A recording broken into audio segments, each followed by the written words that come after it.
Hello students, this is Hina Amir and you are watching me on Global Online Academy. If you want more videos so please subscribe my channel. Students, आज मैं बात करने वाली हूँ जो हमारे videos पे जो कमेंट आया हुआ था। एक कमेंट हमारा था कि जो मैं कॉन्ट्रैक्ट आपको पढ़ा रही हूँ, कॉन्ट्रैक्ट फर्स्ट जो मैं आपको पढ़ा रही हूँ, तो हमारी वीडियो पे एक कमेंट था कि मतलब एग्ज़ाम जो है होगा हमारा वो थ्योरिकल होगा, हम उसमें थ्योरिकल लिखेंगे।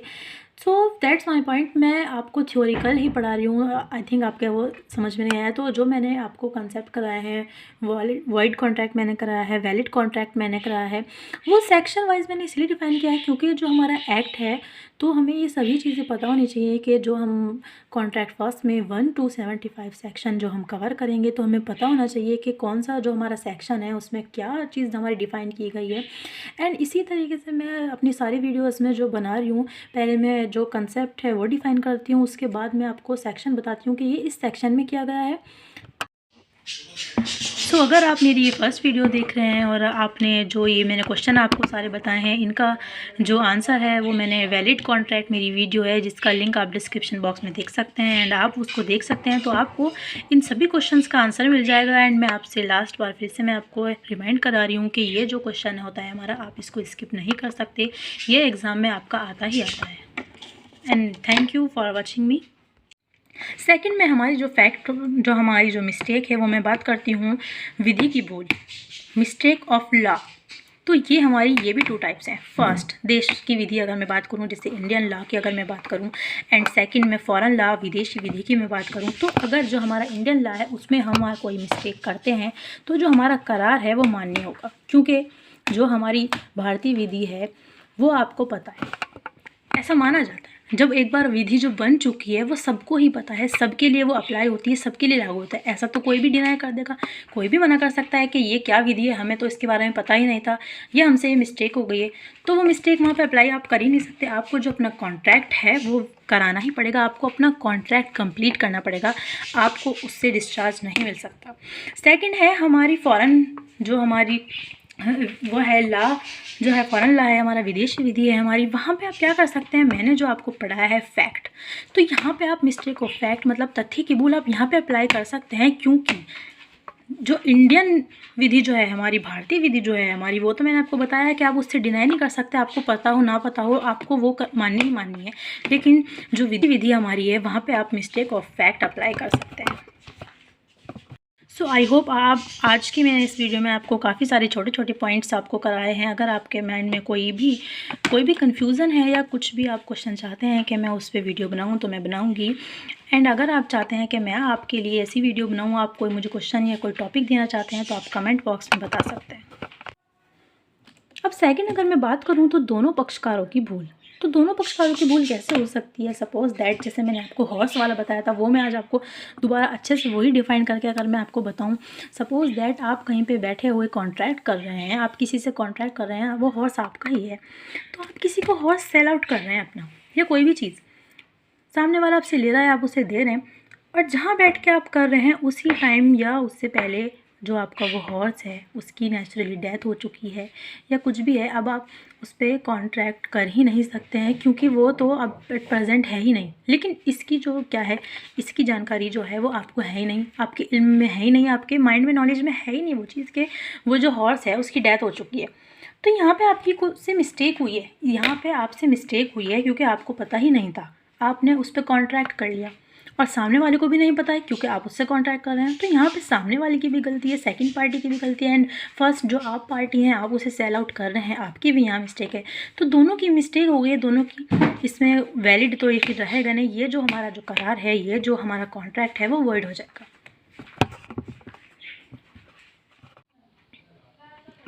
तो क्या है हमारा, अब हमारे जो 2 पार्टीज़ हैं उनमें से एक पार्टीज़ ने मिस्टेक की है। क्या मिस्टेक की है, उसने अपना कॉन्ट्रैक्ट कंप्लीट नहीं कर रहा है, वो कोई उसने मिस्टेक किया, या मान लो मैंने कोई सामान ऑर्डर किया है, ठीक है, मैं आपको एग्जांपल के थ्रू बताती हूँ, वो आपको आसानी से समझ में आता है। मैंने कोई सामान ऑर्डर किया है, कोई थिंग मैंने ऑर्डर की है, एंड वो जो मैंने जो अपना पेमेंट है वो पूरा किया है, मेरी तरफ से कोई मिस्टेक नहीं हुई है। एंड जो मेरे पास सामान आया है, जो थिंग मेरे पास आई है, वो क्या है, वो गलत आई है या वो एक्सचेंज हो गई है या वो बिल्कुल भी ठीक ही नहीं है, उसमें कोई प्रॉब्लम है, तो वहाँ पे किसकी मिस्टेक है? मेरी कोई मिस्टेक नहीं है। मैंने अपना कॉन्ट्रैक्ट पूरा किया है, जितनी अमाउंट मुझसे मांगी गई थी मैंने वो अमाउंट पे की है, एंड जो वहाँ पे मिस्टेक हुई है वो सेकंड पार्टी ने की है।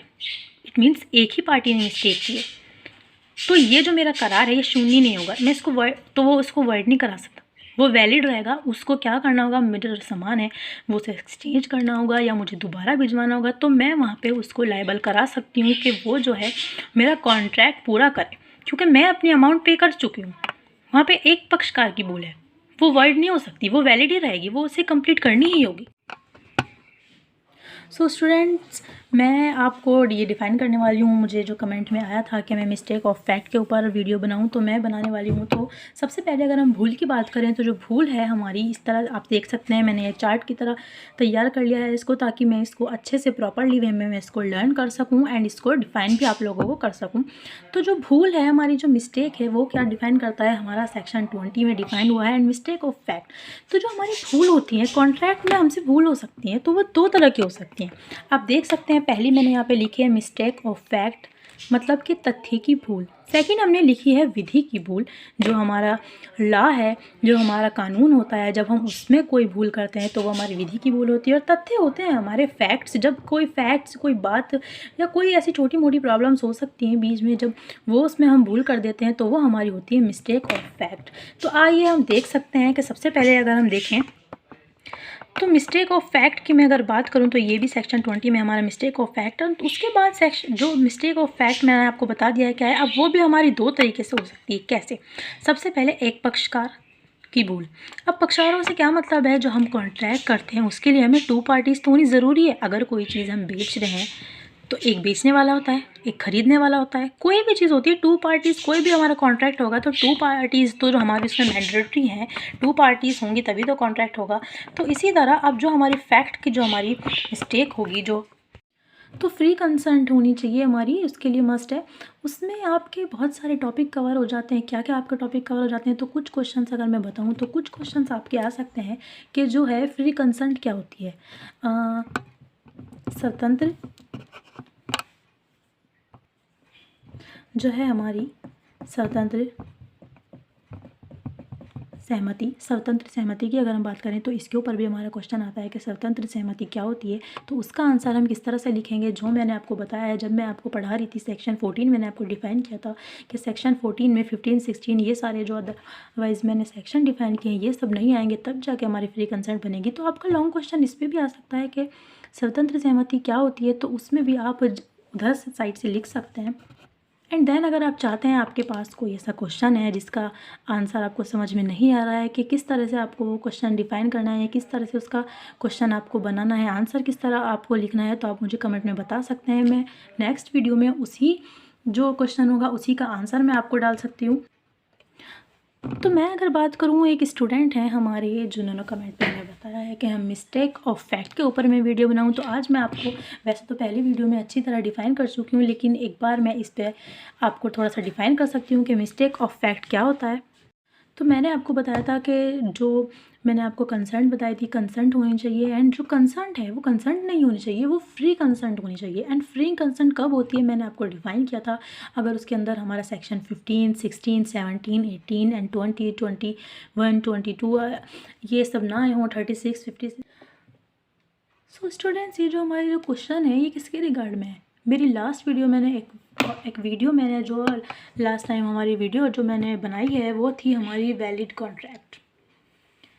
तो ये जो हमारे सारे ही क्वेश्चन हैं, इन सभी का जो आंसर है वो हमारे उस वीडियो में है जिसको हमने बनाया है वैलिड कॉन्ट्रैक्ट। तो मैंने आपको बताया था कि वो कौन कौन से जो हमारे करार हैं जो संविदा बन सकते हैं, और वो कौन से जो कॉन्ट्रैक्ट हैं जो वैलिड हो सकते हैं, तो उन सभी का आंसर इसमें है। तो इसी तरह मैंने वो अलग अलग पॉइंट्स नहीं डिफ़ाइन किए थे, वो मैंने पूरा टॉपिक डिफ़ाइन किया था। तो ये जो सारे ही क्वेश्चन हैं इन सभी का वो एक ही आंसर हमारा होता है। और ये जो क्वेश्चंस हैं जी, इनका आंसर तो मैंने आपको बता ही दिया है कि इन सब का जो आंसर है वो एक ही आंसर है, सेम आंसर इनका रहने वाला है। तो ये क्वेश्चन मैंने इसीलिए सबसे पहले डिफ़ाइन किया है क्योंकि इसका आंसर भी मैं आप लोगों को पहले ही बता चुकी हूँ। उसके बाद ये जो है हमारा इम्पॉर्टेंट एंड मस्ट है, इसको आप स्किप कर ही नहीं सकते। जो वैलिड कॉन्ट्रैक्ट है, जो ये, क्योंकि हमारा सब्जेक्ट ही कॉन्ट्रैक्ट है, तो इसके रिगार्ड में सबसे जो पहला क्वेश्चन है वो ये आएगा ही आएगा एग्ज़ाम में। वैसे तो वो आंसर मैं आप लोगों को बता चुकी हूँ, उसमें जो वो है आंसर वही है, लेकिन फिर भी उसके बाद में आपको एक शॉर्ट नोट पे मैं आपको बता सकती हूँ कि आप इसका आंसर कैसे राइट डाउन कर सकते हैं। सो स्टूडेंट, सबसे पहले तो आपने लिखना है जो हमारा इंडियन कॉन्ट्रैक्ट एक्ट है उसका जो क्या है, हमारा जो सेक्शन 2H है वो डिफ़ाइन करता है कि जो हमारा कॉन्ट्रैक्ट है, जो वैध कॉन्ट्रैक्ट है वो क्या है, एंड हमारी उसमें कॉन्ट्रैक्ट की डेफिनेशन दी हुई है। तो सबसे पहले तो आपको वो डिफ़ाइन करना है। उसके बाद सेक्शन जो हमारा 10 है, इंडियन कॉन्ट्रैक्ट एक्ट 1872 का जो हमारा सेक्शन 10 है वो मैंने आप लोगों को बताया था क्या डिफ़ाइन करता है। तो वो ये डिफ़ाइन करता है कि जो हमारे वैलिड कॉन्ट्रैक्ट हैं वो कौन कौन से होते हैं, एंड मैंने सेक्शन वाइज आपको बताया था कि कौन कौन से जो हमारे कॉन्ट्रैक्ट हैं वो वैलिड होते हैं, और वैलिड होने के लिए क्या क्या उसकी जो पर्पज़ हैं, क्या क्या चीज़ें होनी चाहिए। प्रपोजल होना चाहिए, एक्सेप्टेंस होनी चाहिए, एंड एग्रीमेंट होना चाहिए, एंड फ्री कंसेंट होनी चाहिए, कंसिड्रेशन होना चाहिए, और जो कंसिड्रेशन होना चाहिए वो कैसा होना चाहिए, वो लॉफुल होना चाहिए, लीगल कंसिड्रेशन हमारा होना चाहिए। उसके बाद मैंने आप लोगों को क्या बताया था कि देन आप समझ नहीं पा रहे हैं कि वो जो आंसर पैटर्न है वो कैसा है। कोई बात नहीं, नो प्रॉब्लम। मैं आज आपको यही बात आपसे डिस्कस करने वाली हूँ कि जो हमारे क्वेश्चन आएंगे मैं वो भी आज आपको बताऊँगी वो किस तरह से हमारे क्वेश्चन आते हैं कॉन्ट्रैक्ट के रिगार्ड में, एंड जो हमें उसका आंसर पैटर्न है वो हमें कैसे लिखना है। तो चलिए स्टार्ट करते हैं।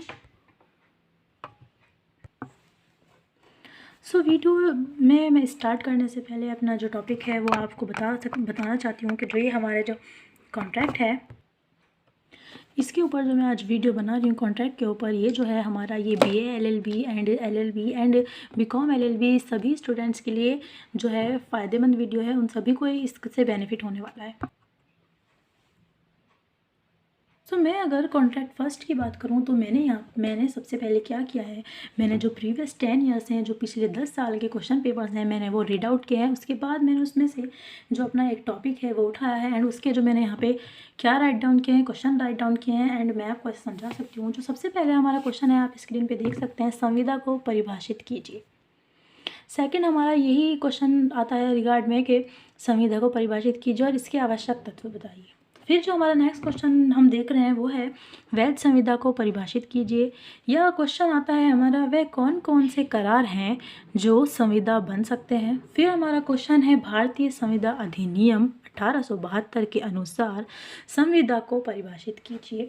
एंड देन हमारा जो है वो है भारतीय संविदा अधिनियम 1872 के अनुसार जो वैध करार है या जो वैध संविदा है उसके आवश्यक तत्व बताइए।